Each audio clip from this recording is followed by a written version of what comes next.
Hi, this is Gary Dranow from Park City, Utah, and the Gary Dranow Show, proudly broadcasting to you from Radio Evolve Rocks in Santa Barbara, California. Listen more and evolve. Hello, everyone, and welcome back to the show. I'm your host, Gary Dranow, and today we have a guest whose life reads like a novel that never slows down. He's a musician, a technologist, entrepreneur, futurist, and one of the most recognizable saxophonists in rock history. He played with Pink Floyd, Supertramp, and Toto. He co-created groundbreaking multimedia. He's a pioneer in Web3 and decentralized tech, and he's one of the few humans whose artwork now lives on the surface of the moon. Ladies and gentlemen, the one and only Scott Page. Scott, welcome. Hey, the crowd cheers. Anyway, that was quite an intro. Thank you very much. So, welcome to the show, Scott. Thanks for having me. And Scott, I want to start somewhere emotional, not technical, not historical. Okay. You played sax with Pink Floyd, one of the most beloved bands in human history. Millions of people around the world feel deeply attached to that music. It's the soundtrack of their lives. So let me ask you this. What did it feel like for you personally to step on stage with Pink Floyd, not just the lights in the crowd, but feeling in your chest, the you behind the performer? What's going through your heart in those moments? Wow, that's a fascinating question. I'm always interested in that question because I always wonder what goes through musicians' minds when they're playing at things. I'm performing tonight. I don't know what's going through my mind. Yeah, yeah, I mean yeah. I'm hoping nothing's going through my mind when I'm playing. Actually, I'm just playing, right? Listen, Pink Floyd is clearly one of the most incredible brands around the world. I mean, it's amazing. Every place I'd go, and when we would tour, I mean, there'd be people that follow us all over the world. I'd come out of the hotel room in south of France, and there's a guy standing there with his records wanting to be signed. And then the next thing we're in Japan, that same guy's standing out there. The next thing we're in New York, the guy's standing out there. People really love that band, and it is because of the power of the brand. It is such an incredible uh, kind of a phenomena in a sense. I was always so amazed on how it translates worldwide. But for me, I think the most incredible thing for me is getting to stand next to Dave Gilmour, right? Gilmour, I believe, is truly one of the masters of melody, a guy that, I mean, he plays solos that people can understand and relate to. He's playing chord tones, man. Yeah, he doesn't play outside. He plays very simple but melodies. He actually made me really think about music. I changed my whole style after playing and working with him because I realized that it ain't what you play, it's what you say is what's much more important, especially when you're dealing with people. So for me, just standing up there next to Dave, because his presence and the sound and everything was probably one of the most exciting things about Pink Floyd for me was just, getting to stand next to the master of melody. It was crazy cool. When you were out on those massive stages, the sound, the spectacle, the energy, did you ever have a moment where you stepped back internally and thought, my God, I'm in the middle of Pink Floyd? Oh yeah, I've had that question a couple times. I actually had that we were flying See, I around. try to be original too. Yeah, we were flying around on this 727 stretch, with just a handful of people, like small 20 of us on this 727. And honestly, God, I'd look around and I'd see all these different people there and I'd sit there and go, dang, I guess I am in the game, right? So it was really, there's no question. I would pinch myself at times because, I mean, how many people got an opportunity to do that? I mean, I feel so blessed and so thankful to have had that opportunity. I'm still amazed that it's happened to this day. What what what period were you playing with them? I played with Floyd from I guess it was 86 to 9, well, through up into the 90s. It was really that whole momentary lapse, delicate sound of thunder period of time there. It was mostly 87 through 89 were the main years where we toured a lot. We did over 200 plus shows during that time. Wow. Yeah, it's a lot Um, of shows. yeah. Uh, Kept you young or kept you old, right? Huh. Kept me young, kept me old. I always say I've had more fun than any human being, and I'm alive to talk about it. And I don't know how, actually. Yeah. Well, uh, you probably stayed away from the bad stuff.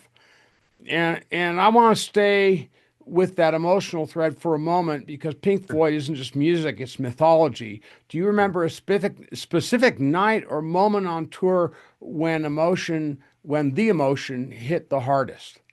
Wow, on the cheese, when emotion hit the hardest. I think it was probably there was a couple shows that we did that were really special. And I think the most, there was two of them that were really stood out.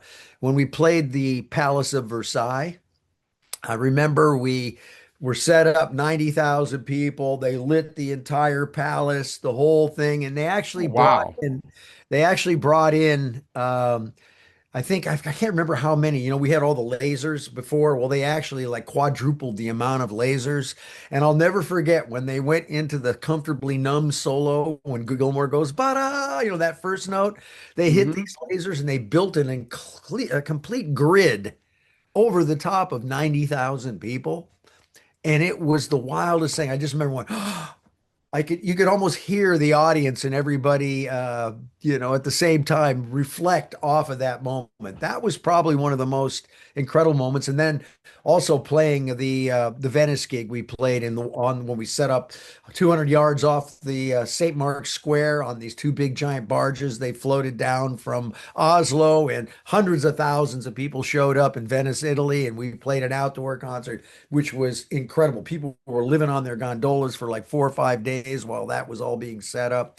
Those particular ones were really something because standing there and looking at Venice, Italy, St. Mark's Square, hundreds of thousands of people out there, and here we were in the middle of out on the water playing this gig. It was pretty incredible. Nothing like it actually. Wow. You got any footage from that? I got a lot of footage. I shot actually, which is interesting. I shot 10 hours of footage those 5 days. And actually, it's part of all the stuff I put on the moon. So Ah. I put 150 hours of Pink Floyd video on the moon that nobody's ever seen.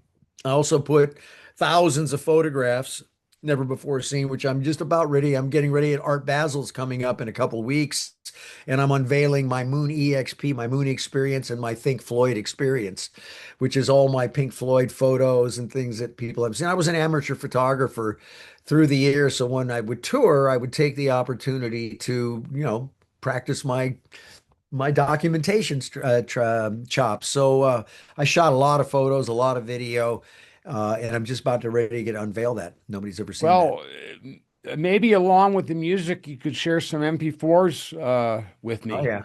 Um, Now, fast forward, you're still playing Floyd's music today with Think X and the Yep. incredible tribute acts like Brit Floyd, where the fans show up with pure love for this music. And you Yep. recently played the Greek Theater, right?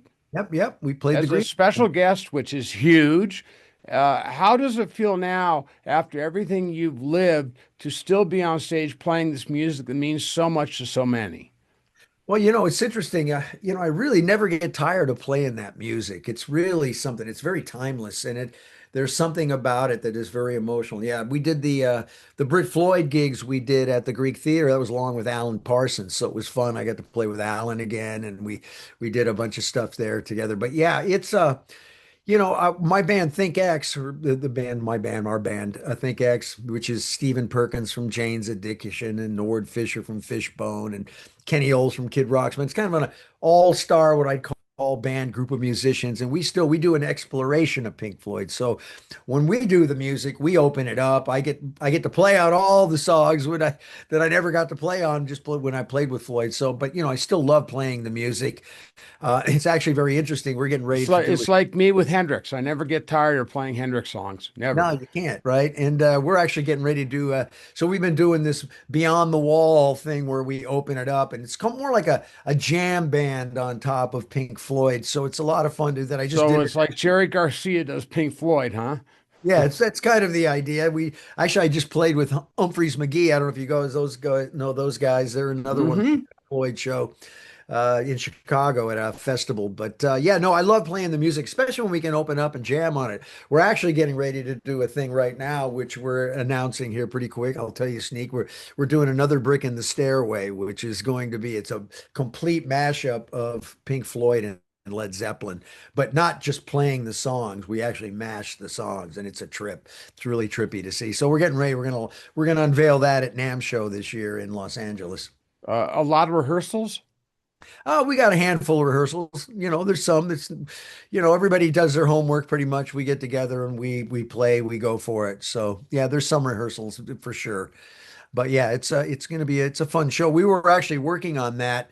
We were just about to. I was working with a handful of guys that were from Cirque du Soleil, the original guys from Cirque du Soleil, and they built this 1,600 seat immersive dome that we put up at the Rose Bowl, and then we were getting ready to move it to the Queen Mary for 2 years to do another Brick in the Stairway, a whole production with visuals and sound, the whole storyline around. Is David at all involved with this? Who's this?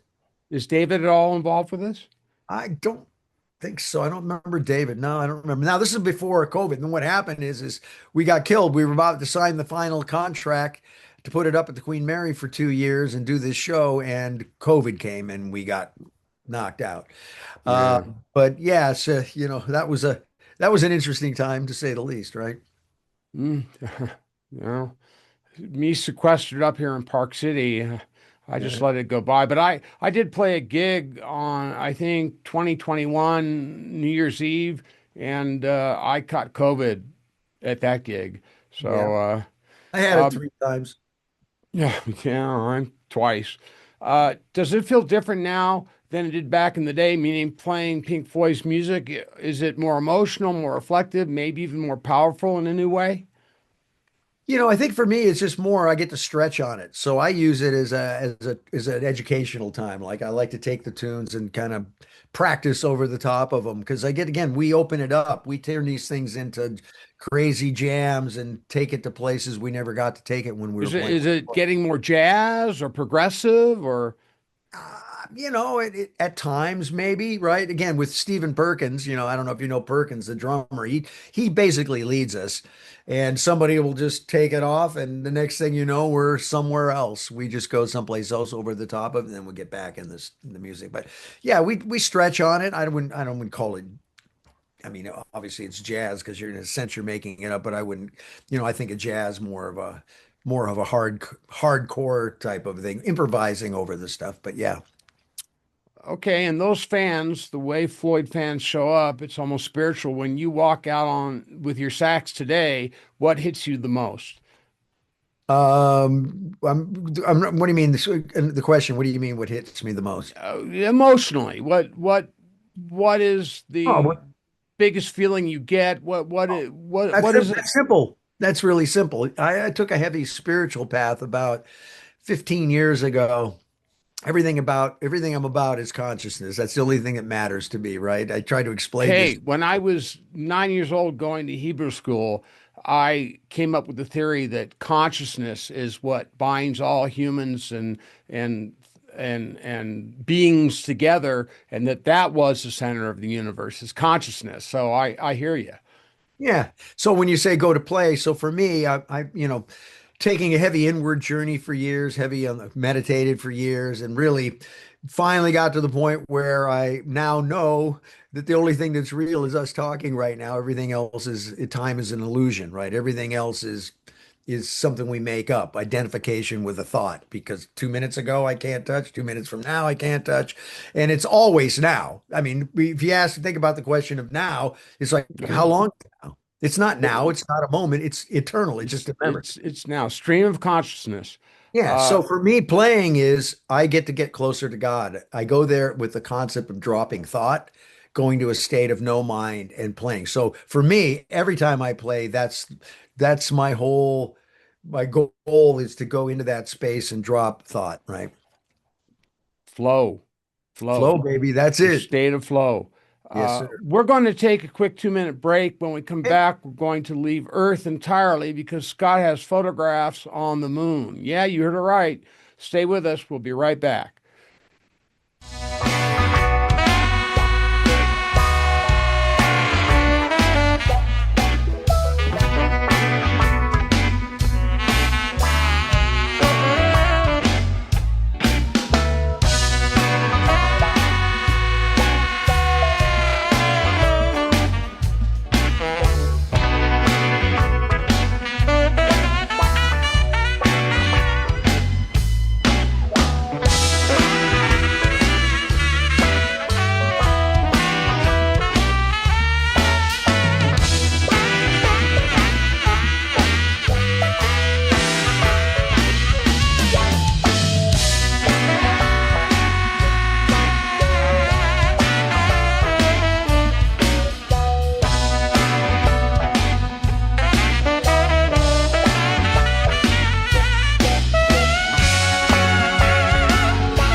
Welcome back, Scott. We have to talk about something completely mind-blowing. You have Mhm. photographs, Pink Floyd photos, your personal artifacts, pieces of your life now stored on the literal surface of the moon. How Yeah. does a moment like that even register emotionally? What did it feel like when you first heard it was actually going to happen? It's so interesting because when that started out, I actually met an artist who was already part of going to the moon, and he wanted to do obviously a project. So he did this thing, an art piece of me with saxophone with the spaceship coming out of my horn and all this stuff. And that was the original piece. And then I met the people from Space Blue and the Luna Prize Museum, which is what this project was all about. And I told them that I had all this Pink Floyd stuff. I would love to put it up. And they had already closed and sealed this special drive that was designed to last 1 billion years. It's a crazy technology. And they said, well, for Pink Floyd and all that, we'll open it up again. So they opened it up. And when that happened, I put 7,000 digital twins up there. I put my entire life. I put all my Pink Floyd, Supertramp, Toto. I had a business with Quincy Jones called QD7. I put up a bunch of stuff that I did with Q. I put my meetings with Lady Diana and Charles. And I mean, just this massive array of stuff that I put up there. But when it was great. I worked on that project and the flight kept getting canceled and canceled. And then finally it was going to happen. I flew to Florida, Cape Canaveral. We were there that night. The first night we were there 10 minutes before they shut down the flight. It didn't go. I'm glad I stayed one more day. It went up the next day. And I got to tell you, it's amazing to look up there now and just imagine that I have stuff that sits on the moon that actually Well, went. even the launch is awe-inspiring, isn't it? Oh, it was crazy. It was great. Yeah, I mean, it's amazing. I mean, I didn't realize all about space until I got into this project. I mean, I knew it, of course, but never really looked at it from that point of view. And I'm very thankful to be one of those people that was able to be the first people to put their art and stuff on the moon. And like I said, I'm getting ready to release my project with all my Floyd photos and all this stuff that I've been building and collecting. And I've had all these artists now have been building on top of my project. So I'm doing derivative works of my Floyd photos and my Supertramp photos and all that stuff. But yeah, it's a pretty big honor for sure, and it's just now getting started. There's a beautiful coffee table book that's coming out. I happen to have 40 pages in there, believe it or not, which is all these things that I put up. So yeah, it's very, very, very humbling in a sense, and just Is it digital or physical? well, What's up there? it's digital. Well, what it is it's a special where it's actually etched into the images are etched into this plate of some sort. I don't understand how it works exactly. So they're not files. It's not like just a file. It's actually a physical plate that's etched with this piece in it. Is it what, titanium? Yeah, I need to go find out a little bit more about that. I'm sorry, I don't really have the technical aspects of it, but you're now reminding me I need to go find out because people ask that stuff.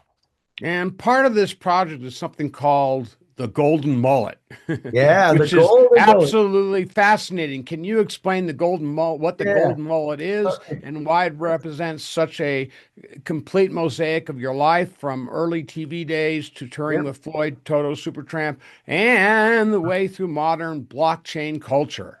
Yeah, well, people used to know me as the mullet, the saxophone guy with the mullet, because I had this long flowing hair. You can go see it on the Floyd shows and stuff. And when we were talking, I was talking about this project, and I wanted to build basically a new business model around art and around Web3 and tokenization and all of that. And so I've been Which we are going to get into in yeah. depth. Yeah, that's an area I can talk a lot about. It's my favorite subject next to consciousness. So anyway, so we created this thing called the golden mullet, which you can probably see there, which is a Hmm. picture of me, which is my old haircut. But the thing about it is if you look really close, those are all the images, like a giant mosaic. The 7,000 pieces make up this piece of art. And it's big. It's like 5 feet by, it's a big, giant piece of art. Mm. But then anyway, the golden mullet was just the idea to put the first mullet on the moon, since I was known for that piece, and to create this piece of artwork, which is really a DeFi, a decentralized finance piece of art with a circular economy built into it. So yeah, the golden mullet, you can go look at it if you go to mymoonexp.com or .net, either one of those, mymoonexp.com. You can take a look at it and see the mullet and And get a I picture. will put that link in the description of this video. Yeah, people then can go check out the project and see what it's all about. Yeah. So the mullet, that's the piece I'm working on right now. And what's interesting Yeah. is I create it's a very interesting in the way the model works, because I make another version of the mullet. I cut it up into 50 pieces, and then I have people paint on top of it. And then I create a new mosaic with all the pieces that they painted on top of it, create a new mullet, and then that one. And then those are going back to the moon. I was picked as one of 22 of the artists that were there to curate a bunch of art and a bunch of works. I'm putting it back on the moon. So it's a very interesting business model that goes around that piece of art. Well, and every piece of the golden mullet isn't just symbolic, it's actually encoded into lunar time capsule that could survive longer than humanity itself. That Yeah. must be surreal. Yeah, it's pretty amazing to think about it. Out of all the 8 billion people on the planet, I get to be one of those couple hundred people that would put stuff up on the moon first time. Trippy. It's really a trip. Every time I look at the moon now, it has a totally different meaning for me. And Is what's it on the light side of the moon or the dark side of the oh, moon? it's dark side. It moves around a little bit, but it's in one spot. It's on the right side of the moon, as I stated. Now, Scott, you've become a real evangelist for Web3. Before we get technical, I'm curious, what was the spark that made you realize blockchain wasn't just tech trend, but something that could literally restructure power for artists?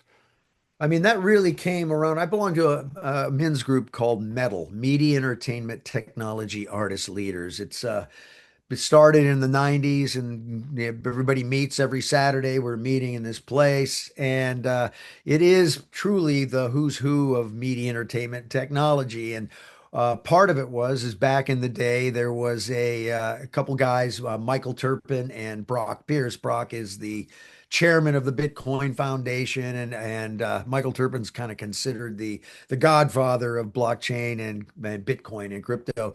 Anyway, I was going through that organization every Saturday we'd meet. They came in one day, kind of a funny story, and they gave a store. They told us all about this Bitcoin and all this stuff, and they said we should all buy some of this. And at that point, it was, I forget, it was like Pennies on the dollar? $7, $10. It was some small amount of money at the time.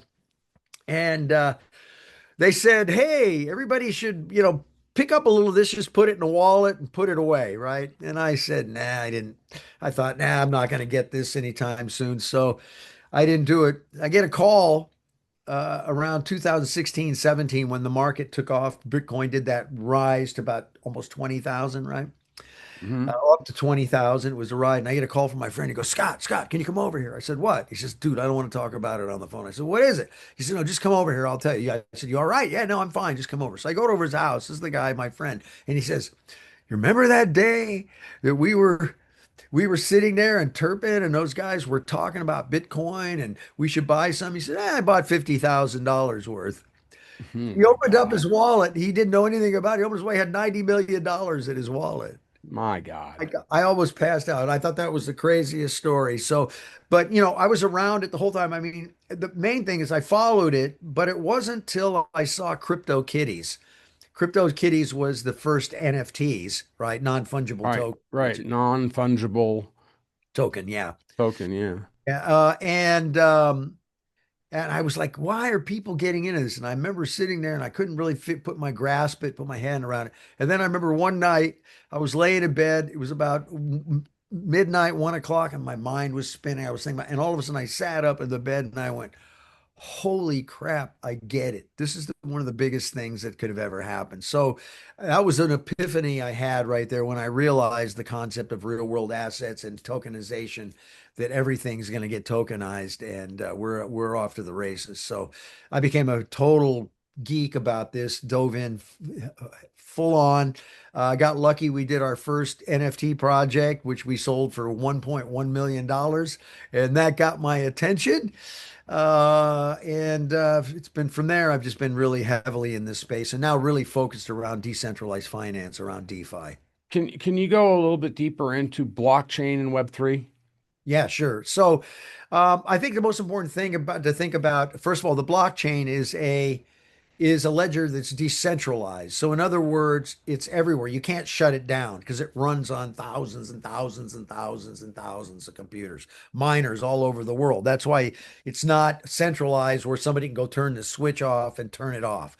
What's also great about it is if the whole internet shuts down, as soon as one computer comes up that's running it, it's back, right? So it's a crazy kind of technology. So it allows you, if you think about blockchain, what it is it's basically like a ledger or a spreadsheet of stuff and entries, and you can't break into it. It's decentralized. It runs across these computers, and it has this whole mining aspect Are where they mainframes or PCs or both? right, lots of different things, right? People are Mhm. running blockchain on lots of different computers, but it's mostly the big miners are running on, full-blown computers. That's how they make money. They get paid to mine, right? So Hmm.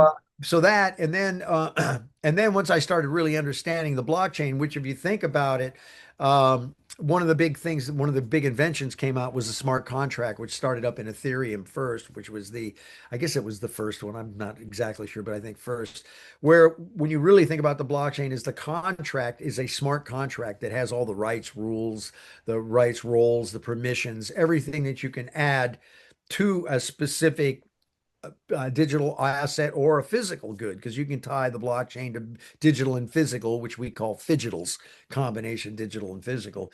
But that contract puts all the rights and roles and it runs on top of this crazy robot network called the blockchain, which now allows me, I don't need any third party assets. So why I got so excited about it was the idea of wallet to wallet transactions. No third party. The blockchain is this robot network that handles all those rights, rules, and permissions automatically. So basically, once I realized that you can actually become the bank and can generate and control all your assets and the things, and when I start seeing how physical goods and the concept of being able to create scarcity and have this contract that can be programmable money, programmable stuff, it just blew my mind at the possibilities. And I just realized that this is the moment in time where the people can take back the power of the currency and really create that one-to-one wallet-to-wallet transaction without the third parties. Because let's face it, the banks and stuff, they take our money, they give us like, 2, 3%, 4%, maybe And well, and 5%. Spotify gives what, 0.04 of a Oh cent yeah, for a horrible. stream? A horrible business model. I mean, that's the thing. I mean, when I saw with Spotify and all this stuff, I mean, think about it. What is it? $1 million? I mean, a million streams will get you like $3,000 to $4,000. Now it Yeah. sounds like a million streams. That's one thing, but then when if you think about it, when we were doing radio, you'd get it out there and you'd get a lot of people listening at one time. So getting a million people to listen to something is not so simple, and very few people do. So the business model for 98% of the artists is horrible on that.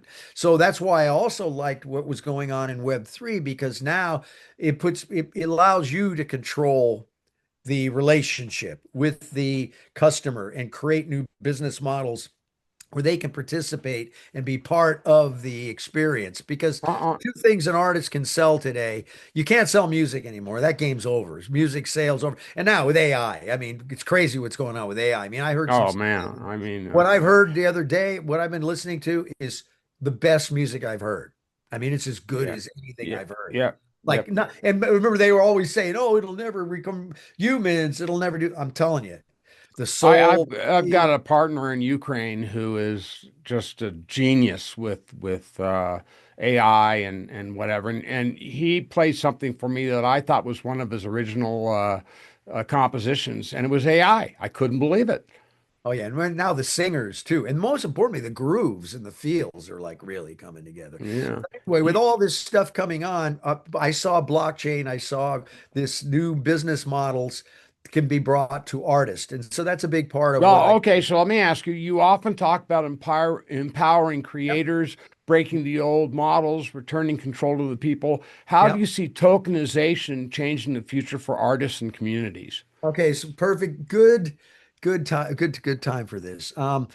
I'm a co-founder of a company called YieldX, YieldX.ai, and it's a hybrid liquidity pool, basically liquidity pool aggregators. Now, let me explain this, and then I'll get back to answering your question how it works, because this will get people to understand type of the new models. So one of the things that's I believe today for an artist, if you want to survive, you got to build a hive. It's all about building your community, owning that community, creating repeatable process, and then being able to sell into that community and keep that ball rolling, kind of creating that circular economy. So, YieldX, this is a hybrid liquidity pool business, and basically think of us like index funds, like a fund in the marketplace. But what we do is we use liquidity pools as opposed as the way we fund. So we aggregate liquidity pools. So for those that don't understand what a liquidity pool is, basically it's the market maker. It's the piece behind every trade. It doesn't matter if it's a public company on the stock market or a coin. There needs to be a pool of money that allows trading to go on between the buyers and the sellers. In those pools, a lot of times they're looking for liquidity, like in the coin pools, and they will pay you. Let's say I had a bunch of Bitcoin or something, and I don't want to sell my Bitcoin and I want to gain some interest. I can loan my Bitcoin to a liquidity to a token like Solana or whatever and generate interest. They'll pay me interest for parking my money in there. What we do is we look at 800 liquidity pools, all AI driven. We work only on the top 25 blockchains, right? These are all the top ones. And we have three pools, which are funds, index funds. They're like index pool funds. Our first fund is a stable coin pool, and that one's doing about 2.2 to 2.4% a month. These pools have all been running for over 3.5 years now. We have our second pool, which is a coin pool, which is Bitcoin, Ethereum, and the dollar. And that pool is running 2.7 to 4.2% per month for the last 3 years. And then, which is great because that's 38-40% a year, which is incredible, right? Even the stable coin pool is 27% a year. Where are you going to get that kind of, in the regular markets and stuff, right? The third one is our DEX pool, which is running on the top 25, the top altcoins. That one's doing between 7.2 and 8.4% per month, which is crazy yield. So Yeah, now, it's nuts. It's nuts. so it's over doubling your money every year, right? Yeah, yeah, yeah. And that's why DeFi is so important. But the problem with a lot of this liquidity pool investing is that it's been pretty risky because there's usually roughly on an average around 5.7% risk if you put your money in that you might wake up one day and it'll be gone. But in our case, since we're looking at 800 pools, the AI is adjusting it all the time. We never put more than 2.5% of the funds in any one pool. We've reduced the risk down to So 0.6. diversification. Right. So now here's where it goes to the new business models. So imagine this. So with YieldX, we're getting ready to launch our RWA pool, which is real world assets. That is going to be the next big play in the tech world. Everything is moving to tokenization of everything. Everything will be tokenized. Because if you think about it, when you tokenize it, it cements it on the blockchain. It's great for authentication, but also once you can start tying liquidity into the things that you tie together so they can start generating revenue. So imagine this. I have a piece of art, one of my moon pieces, right? I'm telling you it's $10,000, right? And I say, but here's what I'm going to do. I'm going to take 5,000 of that dollar. I'm going to take 50% of that money and I'm going to put it into the liquidity pool and I'm going to share that yield with you. So now I just bought the piece of art for $10,000. $5,000 goes into this It's in the pool, liquidity pool. in a liquidity pool, and that pool is now doubling every year. So if I put 5,000 in at the end of the first year, if I So don't it's touch, compounding, right?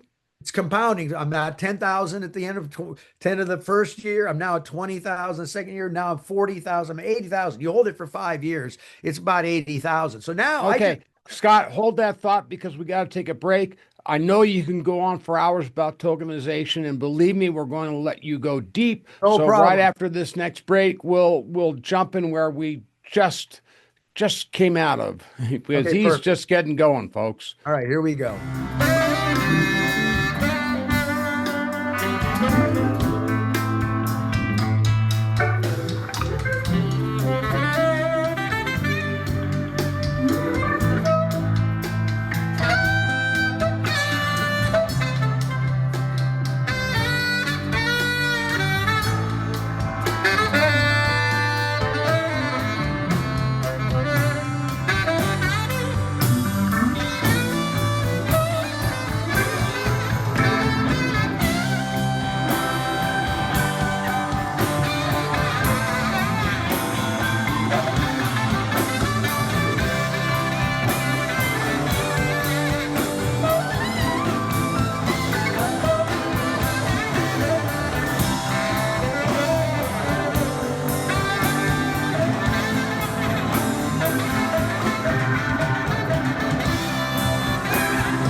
And we're back with Scott Page, the Yes. man, the myth, and Mr. Technology. Yeah, so we Uh, were talking tokens before we, Tokens, yep. yeah. So let me finish up because I want to answer that question because I think this is important for the artist, right? Because I'm sure you have artists and musicians and art creative people out there. This is the Well, my great, wife's a professional photographer and I'm a musician, so yeah. yep, yep. This is the greatest time in history for the independent artist, and they just don't realize it yet. Because first of all, everybody needs to get educated and see where the business is going. Because, like I said, you can't sell music anymore. That game is over. What you can sell is the relationship and the experience. And now through non fungible tokens, NFTs or real world assets, we now have scarcity and all kinds of things that we can now sell, which is really helping. So I was going back. So the artist, so you imagine my piece of art we were talking about where 5,000 goes into the pool. Now that money gets locked. That 5,000 gets locked to the piece of art. And now it's going to generate that. And now a certain amount of that money, the person that bought it can start pulling that revenue out. So imagine you bought the piece of art and it starts creating revenue the minute you buy it because our pools are updated every second. So it's just rotating. Your money goes in and it just starts generating revenue instantly because these pools are all over. We're balancing them And this is on Web3, right? all Or Web3. Yeah, it's yeah. all decentralized finance. So now let's put a use case together for the musician, the artist. Imagine an artist who's like selling his tickets for his event. He says, "Listen, I got a super VIP ticket that I'm going to sell, and I'm going to charge $1,000 for that ticket. But here's what I'm going to do. I'm going to take $500 of that and we're going to put it into this. And now that's going to start generating revenue for you. It's going to go into your wallet. You go up, you click buy, automatically feed your wallet. Now that money goes in and starts generating revenue. Now, Explain what you mean by wallet, just so people aren't oh yeah, confused. so in the crypto world, we work in what they call wallets. There's cold wallets and hot wallets. Wallets are what holds this finance. It's like your bank. It's like exactly like a wallet. It holds all your tokens, it holds your crypto, your NFTs, whatever in that. And that's how you have an address. You have an address to your wallet. Nobody even needs to know it's you. It can be hidden. There's no way you don't have to put your name on it. It's basically a wallet. And inside that wallet, you move your tokens around. So if I have somewhat USDT and I want to send it to you, you give me the address of the wallet you have because you have a special private key and you have a public key. Never give away your private key to anyone because that you get drained. But your public key, and I send it to you, and then you just send me back and forth. So that's how the transactions happen through the wallets. Make You've sense? been Yeah, yeah. You've been working on some extremely innovative systems involving tokenized assets, Yep. reciprocal yield models, Yep. on-chain provenance, and creative economies that basically rewire how art can function in society, which is what we're talking about. Yep. So let's go deeper. Yeah. So this new game is imagine everything you buy, you're buying and saving at the same time. So with YieldX, it's called Life Yield will be our is the brand for our real world assets.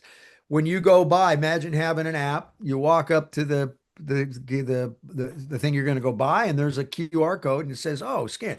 And it's got our YieldX logo. As soon as you look at that and you buy through that, the distributions go in. It's like a rewards loyalty program, but it goes into the pool, and then the pool generates money. So you're never burning the principal, right? So you're basically just generating. The more money goes in the pool, the more monthly income it starts pushing. Now, we can even do that even further. So you imagine those tickets, going back to the tickets. So maybe the artist says, I'm gonna split 50-50, or I'm gonna give you 80% of the yield. I'll take 20%. Now, if I have 1,000 people that bought my ticket, the 500 goes into the pools. Remember, I put the money in the pool because I made the 1,000, so I still control the $1,000. I'm just basically putting it into a vehicle that can generate rewards and generate some dollars out of that, and sharing that with the person that buys that. So that, I think, is the next thing, because now whenever you buy, you can save at the same time and you can generate. It's the ultimate, what I'd call cashback rewards kind of a system. Um, uh, so now this ties into everything, every type of piece of art. It doesn't matter. Liquidity into everything allows you for several things. If it's now has liquidity, you can borrow against that liquidity, right? That's where it gets exciting, because now the assets that you have real value besides just the It's value of a piece capital. of art. I'm sorry? It's capital. It's capital. It's basically tied and merged into that. So the art piece can go up, but it's also got a certain amount of capital that's embedded into the actual piece. That, I think, is going to be a game changer, because now you can start creating circular economies. People are buying, they're generating, they're reinvesting. It starts creating this whole business model around that. So just like with my golden mullet, when I do these events and we do a paint party and I have everybody paint on it, then what I do is I take each one of those pieces that they painted, I make 10 unique versions of that, and Scarcity. Yeah. I create 10 unique NFTs, and then the person that painted on it, we're in business together. We split the revenue 50-50. So now my golden bullet, I cut it up. Everybody that paints on it now becomes my business partner, because I have a smart contract, and because it's in that, I don't have to do anything. I just set up the contract, and your wallet's connected. Every time it's sold, everything gets paid at the same time, which is what's fantastic, is now with the revenue splits or whatever, everybody gets paid at the same time, right? And I don't need a banker. I don't need anybody in between. I don't have anybody asking anything. The minute it's sold, the minute I get paid. That model is coming on, and it's coming And on. so let's get back to risk in with this. Okay. What's the risk? The biggest risk is not getting involved right now. That's your biggest risk. I guarantee your biggest risk is not going to school right now and learning. And let me just throw this out real quick. Um, for those of you that might be new and don't have Bitcoin, aren't into this whole crypto thing, I can't tell you enough how important it is, that I believe it is for everybody to go to school right now. And I always turn everybody on to this girl by the name of Crypto Casey. Crypto Casey, Casey, on Bitcoin on YouTube. If you look her up, she's incredible teacher. She will teach you. She's got videos on everything you could ever want to know about crypto, Bitcoin, Ethereum, Solana, staking, cold wallets, hot wallets, everything you could want to use. And I recommend that everybody go watch. She has one called Bitcoin for Beginners. Crypto Hmm. Kate, Bitcoin for Beginners. Go watch that, and that'll start getting you down the pike. Because what's also in that, she actually puts links in to the next phase of learning. So if you start there, then you can start branching out. Because this is going to be the biggest wealth transfer in the history of humankind. And we know it's coming. We have a So it's not too late to get in. no, no, no, no. Dude, we just scratching. This thing's about to blow up, because we finally now have a pro crypto government, right? Our Trump and all of those guys are big, big time, wants to make the US the crypto capital of the world, because he realizes that all the companies like ours are going offshore, starting in, the Virgin Isles and the Cayman Isles and everywhere else. And he knows it wants to keep the money here. And also, crypto is about everything. So right now we're watching the sort of a crypto, the war, the currency wars between a centralized finance and decentralized finance. Decentralized allows us to be sovereign and control all of our own dollars. We want to stay away from a central bank digital currency. Do not go down that path. That's total slavery. That's the worst thing you could ever, because then they control your money. Because remember, this is programmable money, right? This is a whole different game. So, but that's why you do not want to miss out on this. This is like a very, very important time, and you have not missed anything. Just jump in there and go to school right now and get yourself Crypto Casey. Um, incredible teacher. what was the video called? Bitcoin for beginners. Bitcoin for Beginners, Crypto Casey. If an average artist walked up to you and asked, let's try to make this simple. Yep. What does tokenization actually do for me? What would you tell them? It allows you. Here's the thing: what tokens do is they allow you to manage the relationship in a whole different way. Because now inside these tokens. Remember, tokenization allows for programming, so I can program something. And you're saying programming, people are going to think ones and zeros. What it are you is ones talking and about? zeros programming, right? I can say if this, if then, or else. Typical programming. Let's say here's an example. I wanted to do an NFT that changed every year on a birth date. And I wanted to create a video for my, let's say if I had a daughter, I'd say, my daughter, I'm going to leave you a video. I'm going to record 100 videos for you. And every year on your birthday, it's going to happen. And you can't see it until it happens. That token will change. So that token became programmed. I can add to the token. I can change the token. It allows for this, and it also creates this thing of scarcity. And it allows there's something that you can sell that allows you to handle the rules, the rights, the permissions to whatever that asset is. So it's like on my golden mullet, I have other artists building on top of my art. And it's really simple. 50-50 deal in the contract. Here's my photo. I got 15 artists right now creating derivative works. Contracts 50-50. You guys go make it happen. And it's more circular economy. And then our wallets are hooked up. So the minute that one object gets sold from any of those, I get paid and everybody gets paid. So tokenization allows for different managing the relationship, access control. If you own this NFT, you get access to this. If you don't own it, then you don't get access. If I have this NFT that has these rules, I can build on top of it. Like I might sell one of my photos, might buy one of my NFTs, and in that NFT, it says, I'm going to give you the rights to build on top of it. So I'm going to give you the licensing right to build on it. That could be in the contract. But So in that, are we at the point where we talk about reciprocal yield model?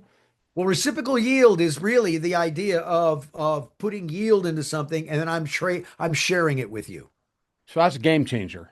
That's a game changer. It's like it's the greatest loyalty program because now it's almost like you're investing in the artist because the artist is saying, "Hey, you're buying my products. I'm going to take some of that money and I'm going to put it here and I'm going to let you share in that." Because let's say you buy that VIP ticket for $1,000, I put 500 in. If we let this compound, I'm going to have my money back for the $1,000 in the next 12 months. So it didn't cost me anything. Yeah. You've built ecosystems that combine culture, economics, and community. Where do you see this all heading in the next 5 to 10 years? Well, this is where it gets really interesting because now you have AI coming in, right? AI is crazy. And when you start adding AI in finance, like AI and decentralized finance, it's such a game changer because now you have 24/7, you know, watching everything, every move and making things that are just incredible. So we're getting ready to go into a whole new paradigm, especially for artists. Listen, I'm telling everybody out there, you may hate AI, you might not want it, you might stay away. The most important thing you can do is if you want, you have to adapt or die. It's really Hmm. that simple. It's adapt or die. Either you're going to adapt and figure out how to make this work for you, or you're going to go away and be Go the way of the designed out. dodo. You're going to be designed out, right? You're going to Yeah. be designed out because virtually AI is everything. Like, so it's like I have a friend that a guy that I work with. He's got a whole AI team. Guy went into his business meeting and he has on Zoom. He does Zoom meetings with his AI, his five AI, And he's got a marketing AI, he's got a biz dev AI, he's got all these different AI. Who is this? Who is this? He's a friend of mine. He owns a furniture high end outdoor furniture company. He sells outdoor furniture. He had 10 employees before. He's down to two now because Hmm. his AI runs his entire company. And Yeah. he has it run. So thinking of it, people are saying, I don't want to get this. It doesn't feel, I'm not going to, no, no. Think of it as the greatest assistant, the genius that sits next to you to help you do whatever you need to do. Now, I'm not a big AI fan from a humanity point of view, but everything happens the way it's supposed to happen. Otherwise, it wouldn't have happened. And so I think, humans are basically designing themselves out. And AI is basic a new form of consciousness, I think, is evolving because even at the quantum level, we're just energy, right? We're just Hmm. energy. Well, it would same like anything, like a machine or anything else. Consciousness is energy, isn't it? That's it, right? So, yeah. So, yeah, I think you're going to see, again, I believe it's about a hive. If you're an artist, then you need to build your community. You need to own that community. You got to know how to fulfill that community. And that's where Web3 comes in because now it gives you something you can buy, sell, trade, put liquidity into, and you can actually share that business model. Like I Okay, have, so oh, I ask you, I'm sorry for interrupting. no. And if someone listening wants to start learning about Web3 or get involved in your project, what's the best first step? Well, I think number one is I'd start with learning, getting involved in crypto, Crypto understand. Casey? Yeah, she's great because that'll be if somebody gets you started. The more important thing is you got to go put in a good 50 hours. I mean, it's really going to take some time to where the mind starts going, wow, I can do this, I can do that because I can now build things totally differently. I can now incorporate my super fans and actually reward them in ways that I never did. So the most important thing is just to go to school, get educated, and just, go to meetups. There's always Web3 meetups in town. Go to those meetups, start meeting people, and start looking up and start learning about how you can tokenize your business. Because every business, I don't care if you're in the wine business, you have a yoga studio, or you're, whatever business you're in. Everything's about to get tokenized, which gives new business models, which generates new forms of revenue. So it's a crazy cool time, but those that figure it out are going to have a great time. Those that don't, it's going to get very painful very fast. Well, believe it or not, we're almost at the hour point, and I had another break scheduled, but I'm going to skip it so we can keep talking. Okay. Um, so, all right, Scott, here's my final question. You've Okay. played on the biggest stages in rock. You've helped pioneer innovative media. You've built companies like Seventh Level, right? Yep. Yep. You've mentored creators. Now you've placed your life's artifacts on the moon. When do you think your legacy, the whole arc of your life, uh, comes around? I think the day I die, I guess I Yeah, don't. okay, obviously. Uh, that's what I'm loving about this moon project because it is. I put like there's a lot I put up there. People have no idea what I put up there on the moon. Again, it's my entire life history.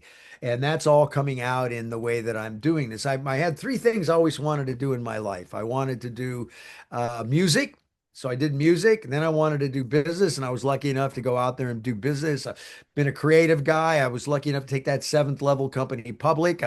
There, I did the world's first interactive cartoon called Toonland, which stars Howie Mandel. We sold 11 million units of that thing. And so I've been around all of this stuff. And finally, this moon project called My Moon EXP, which is getting ready to tour. I'm going to be doing it in Los Angeles, going to do a big showing there. It's then going to go to New York. Is this going to be like art theaters? I mean, No, art stores, it's going to, no, it's going into, it's going to be in a museums? gallery here in Los Angeles, a big gallery. Okay, gallery is what I meant. Yeah. Yeah, big gallery here in New York, New York, and then Venice, Italy. So it's got three places it's going to go, and this is a combination of all my physical artifacts that I've collected through the years, all the tour stuff, all my photos, videos. It's a whole exhibit around all these people and crazy things I've been able to do, and you kind of share my life history with them. What do you hope people 100, 500, even 1,000 years from now will understand about Scott Page? That, oh gosh, if I was going to say anything that he he basically, that's such an interesting question because it always comes back to consciousness for me, right? It is always about that learning to surrender to what is and really get people to wake up. And so my thing, and everything I always talk about, every podcast, everything, I always end with this concept that the only thing that's real is you and me talking right now. 5 minutes ago is an illusion. 5 minutes from now is an illusion. This is the only step that matters. And if anybody can remember, if I helped anybody to realize how to step out of the mind and become more aware, that's what I'd love to be known for more than anything, is really helping people to realize that you blink, you're 50, you blink on your deathbed. This whole thing is it's just a quick passing fade, and the only job you have is to help consciousness unfold. And So and the consciousness that exists between you and I is the only reality. there Yeah, what is real? The only thing that's real Yeah. is what's happening at The this. moment, the That's moment. it. There's nothing else. I can't touch 2 minutes ago. I can't change it. So this is the problem. I believe the planet, we're in a war between the conscious and the unconscious. What I mean by that is people that are identified with thinking. Right? When you identify, that is the problem we have on the planet right now, is people are identified with thought. And thoughts can be anything, because I could be sitting here right now suffering. Oh my God, this is the worst thing. I can't believe it's happening. And the truth is, I'm sitting here talking to you. There's no lion chasing me. There's nobody hurting me. The reason I'm suffering is because of my identification with what I'm thinking. So all I Mhm. care about is getting people to realize to step away, become the watcher of the thinker. And once you start to break those chains, everything starts to happen for humanity. It's the most important thing there is. There's nothing else matters. Nothing. Nothing, nothing, nothing. Zero. Scott, this has been extraordinary. Um, we're just scratching the surface. I would like to have you as a regular guest on my show if you're Sure. willing, Oh, because absolutely. things are going to be changing really fast. So your journey is one of the most unique, inspiring I've ever heard, spanning music, technology, culture, and now literal cosmos. Thank you for sharing it with us. Thank you for all the listeners joining us today. I'm Gary Dranow, and we'll see you next time. Thank you, Scott. Thank you very much for having me, Gary. I'll Thank have you. you again, man. Anytime, man. Call me up. Valley boys stick together. That's right. We're Valley guys, man. Van Nuys Boulevard. I was born on Van Nuys. And I'm Woodland Hills. So, Woodland Hills. All right. We are Valley guys. yep. Okay. Bye bye. Thank you.